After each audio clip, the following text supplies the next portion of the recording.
Welcome to Silent Hill 2. The remake was released on October 7th, 2024, coming over 2 decades after the original, September 24th, 2001. The remake has taken full advantage of technological improvements made since then. This can be quickly noticed by the modern graphics using the Unreal Engine 5, but a more subtle, if not equally important, nuance is the sound design. Psychological horror is a subgenre of horror that relies on the viewer, or player in gaming's case, to let their minds fill in the blanks of what is waiting for them in the darkness. Akira Yamaoka returns for Silent Hill 2 Remake sound design, having also designed the originals. His return brings with it the same eerie, unsettling environments that make you second guess your every step, blending calming, melancholic music with distressing wails and grinding metal, hearing enemies from rooms away as they drag their weapons across the floor far before you ever lay eyes on them.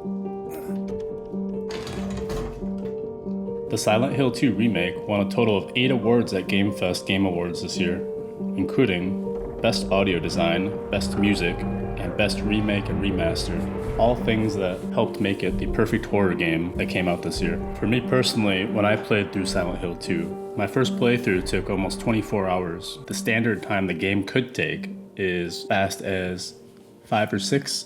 I finished my fastest in 7 hours, which is really a testament to how fear can slow you down. Every sound around every corner, you hear leaking pipes, you hear breathing behind you as you walk through a room, you turn around and nothing's there. The audio is really what makes the game. I've played through sections of the game with the game muted just to see the difference, and it's a complete different world.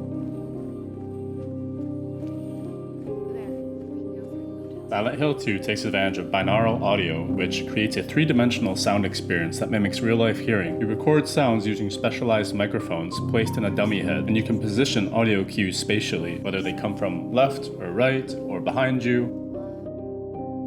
Auditory pareidolia leverages the brain's tendency to find patterns in random noises, introduce subtle whispers, distant voices, or barely audible sounds. And players' minds, they interpret these how they want, and they fill in the blanks, and it could be the dripping or the scraping of metal, and it's in the wrong place, so your brain will try to figure out what it's supposed to be. Your brain wants to make it make sense.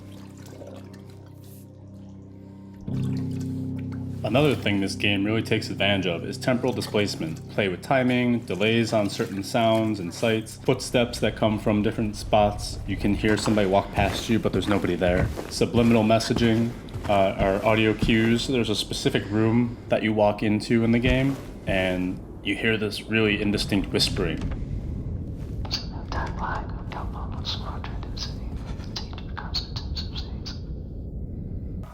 You know it's whispering, you know they're saying something, but there's nobody there, you don't know what's there, and you really don't know what's being said unless you have your volume all the way cranked up and really analyze it. And even then, it's still something of debate in the community right now.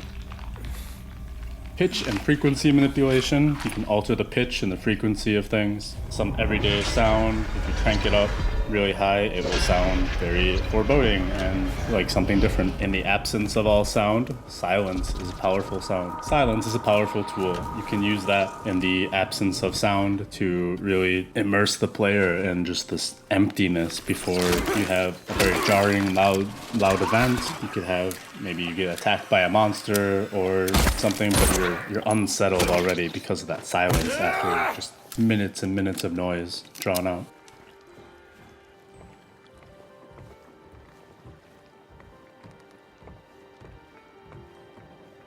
Games really work with sound to set your expectations. You could be listening to a very melancholic sound, walking down a hallway, and then you hear a sudden shift, and you hear a distortion, you hear wheels grinding, or the environment shifts. All of a sudden, you hear a door slam behind you. And just that take from the silence is enough to really amplify the fear and make you second guess yourself. Maybe there was nothing in that next room, but you stood there for an extra minute, just building up the courage to step into that room. It's what I really love about this game is the sound design.